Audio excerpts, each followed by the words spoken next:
Number two, it improves the I/O, the speed of interacting with our new SATA I/Os, up to 6 gigabits per second performance. And then, back to the visual experience, it has scalable performance. It can support 2, 3, or 4 GPUs. The timing. So the chipsets are available today. So we can ship volume production today. Next month, you'll see motherboards from our key partners being sold into the world. Again, being able to leverage today's processors as well as our Zambezi processor, which will then ship the next month. So Zambezi's looking great. It leverages our Bulldozer core. Bulldozer core, we're really happy. That's our brand new x86 core that we at AMD have been working on for 5+ years. That desktop chip looks great. It has a server twin. We call it a Orochi. That server product is right on schedule for launch in Q3 as well. We're real happy with the progress that we're making in this product line. And now to shift over to step back again was 2.5 years ago. At that time, I committed to a promise that seemed pretty startling, that we would deliver our Fusion processors in a couple of years, and what that would enable was a supercomputer in a notebook with all-day battery life. Again, Chris will show you that data, that we're actually realizing that with our Llano Fusion processor. You're going to get that supercomputer performance, 500 gigaflops in a notebook, that under some measures gets over 10 hours of battery life.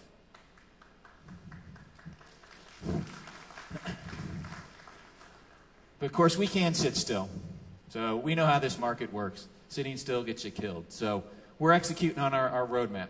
As you can see, a couple key things about this roadmap. So it looks pretty much to what I showed last year. So on our mainstream product line, you have Llano. Now it's being followed up with Trinity. Trinity, again, leverages that brand new Bulldozer x86 core that I just mentioned. On the mainstream, you have Ontario. So are all the platforms that you see out there. We have some interesting innovations in that area, and that'll be followed up by a part called Krishna. But now you do see a change, and that's another fundamental thing that we're talking about today. You see that third line of products down there, and that's in a reflection of the tablet market. So we're going ahead with now a tablet line of Fusion APUs as well. So you can see the first one's available effectively this year. And the next one, codenamed Hondo, is a brand new that we haven't previously disclosed, intended for the tablet marketplace to meet the demands that it has, not only on power, but also on performance, and also on GPUs. Now, at the beginning of my presentation, I promised you a surprise. So as part of that surprise, read that bottom line down there. This was another commitment that we made a couple of years ago, that we would deliver the world's best APU every single year. So here we are in 2011. I'd argue in 2011 we're doubling down. You saw us deliver Ontario. In its market segment, it's the world's greatest APU. Of course, we're not stopping. Llano, when you see it in a couple weeks in its full performance-oriented manner, you'll see it is also unquestioned, with 500 gigaflops of performance, the world's greatest APU as well. So you probably are expecting me to show you a demo on Llano or something like that. Well, I run the products group. We're responsible for product development. We're done with Ontario. We're done with Llano now. Both of those are shipping millions or hundreds of thousands of parts out to our customers worldwide for production. We're busy working on the next greatest thing. And so the surprise that I have today, pull it out of my pocket here, is actually we have Trinity. So Llano is 2011's greatest APU. Trinity represents 2012's greatest APU. So by the way, back to my first slide. For anybody that doubts the visual, we're visual human beings. Just take a look at all the pictures. Nobody's listening to what I'm saying anymore. It's all the visual experience right here. So we're real excited to have Trinity. And we've had it in our labs now for a few weeks. It looks fantastic. It has that Bulldozer core. It's doing everything we want to do. We're right on schedule. We're thrilled with the progress, thrilled that we're going to be able to live up to that commitment of delivering the world's greatest APU, not only in 2011, but in 2012, and certainly next year I'll be talking to you about that solution for 2013 as well. So with that, there's nobody better qualified to talk about where we're going with our client roadmap than Chris Cloran, our corporate VP and general manager of our client products. Chris. Rick, thank you. Appreciate it. Good morning. It's good to be here at Computex. I'll tell you, you can see who's boss. I carried that Trinity part with me, expecting to show you all that for 7 days now. And this morning, Rick took it out of my pocket. So he talks about the best APU every year. What I'm going to do is spend time talking the excitement this year, what's going on with AMD and its APU families. It started with a bang at CES in 2011 with our Brazos family, the E-Series and C-Series. And I have to thank Taiwan for making this a real possibility for us in getting it out there big, and really pushing this APU story for us. We appreciate it, and I thank you. It's been a fantastic success. In the first 5 months, we've shipped over 5 million C and E-Series Brazos parts. And we haven't stopped there. We've added since then, for our embedded product group, a G-Series family that actually takes the power lower for embedded markets. And as Rick mentioned, we've got now a tablet line that's shaping up, or when I think of it, it's more than just tablets. It's about fanless clamshell designs as well. That's the Z-Series, and I'll spend a bit of time talking about that today. And the thing I'm very excited about, and I'm hoping all of you are as well, Rick says the work is done on Llano. To me, it's just beginning. The ramp has started in earnest here, and the A-Series, A4, A6, and 8 are shipping in volume since last month, and you'll be seeing some phenomenal demonstrations of the power of Llano in a couple weeks at our launch. All of our APUs have this fantastic battery life capability that Rick talked about, and we're really focused on delivering that brilliant HD experience. For those that might not be so up to speed on what an APU is, I thought I'd use this slide just to show you what we've done and how this combination of GPU and CPU come together, integrated on a single die with the Northbridge integrated logic there to create one single monolithic chip, as you see on the right-hand side, the C-Series and E-Series.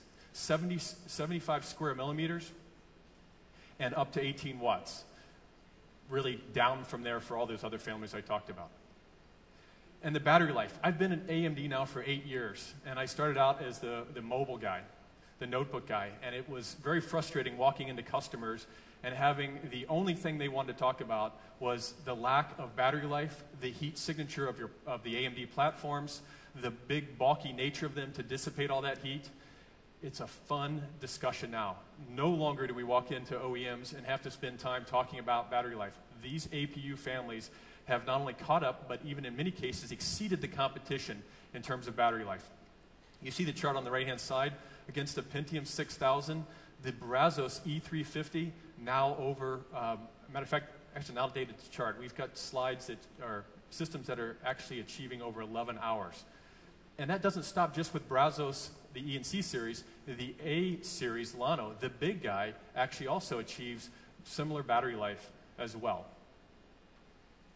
And customers really voted with their limited R&D dollars. I used to stand up here and talk about 50 new design wins for our new notebook platform.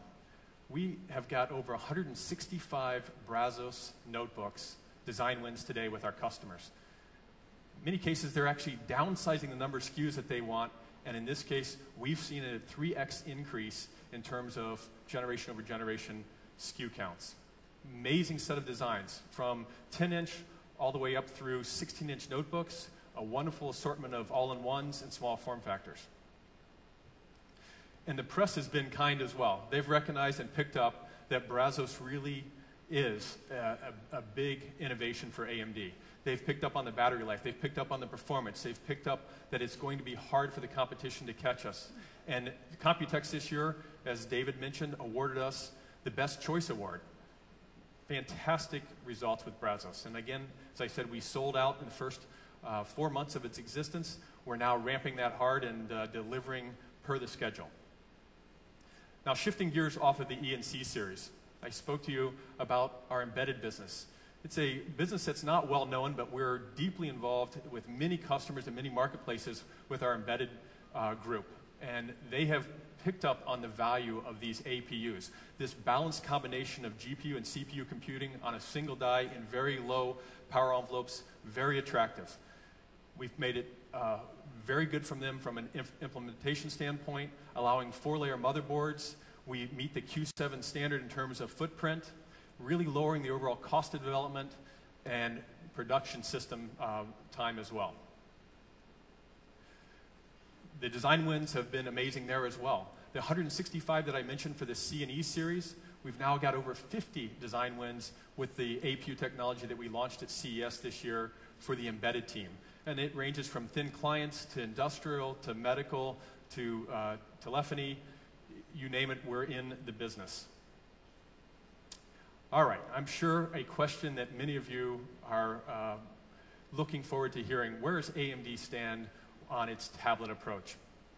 I know yesterday I spent with several media interviews, and I think that was the first or second question. What are you doing around tablets? And as Rick mentioned, we have done something we didn't foresee going into the beginning of this year, that Brazos really does make a nice tablet experience for the Windows market.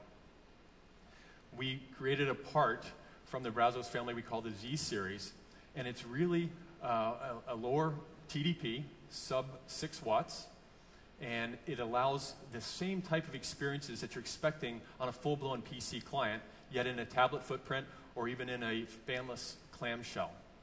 It's got the DX11 capability, effectively discrete level GPU, and supports a full Windows environment. Now, I'm sure many of you are skeptical about Windows in the tablet world. And, you know, really there's been one success in the tablet market to date, one dominant player, and they've got everyone addicted to the 99-cent app. Well, I would like to introduce you to our next guest, Rosen Sharma from BlueStacks here, and he might just convince you otherwise. Rosen? Welcome. Good to have you here. All right, so Rosen, I know that BlueStacks is just now coming out of stealth mode. So why don't you tell everybody what BlueStacks really is? BlueStacks is a new concept. It allows you to run Android and Windows applications on the same machine. Allows you to switch between Android and Windows seamlessly on an x86-based machine. Wow. So I can now, in my Windows environment, have both Android and Windows seamlessly active. Can you show us a demonstration of that? Sure. So here's, a Brazos powered tablet, and that's a standard Windows tablet, and I have BlueStacks here. And as I double click it, you go to the Android environment. This is the Pulse app running in that environment. You can see, this is standard Android, and you can go back and forth, between Android and Windows. Incredible. Yeah. Very nice. So how do you see OEMs realizing this and taking advantage of that? This gives OEMs a lot of power. I mean, we have lived in this x86 world for a very long time. The huge install base, you ship tens of millions of units. Now the OEMs have power to take that base and take power technologies like the APU and transform them into huge Android ecosystems, which completely shifts the balance of power. And also offer the user their choice of whatever operating system they want to use.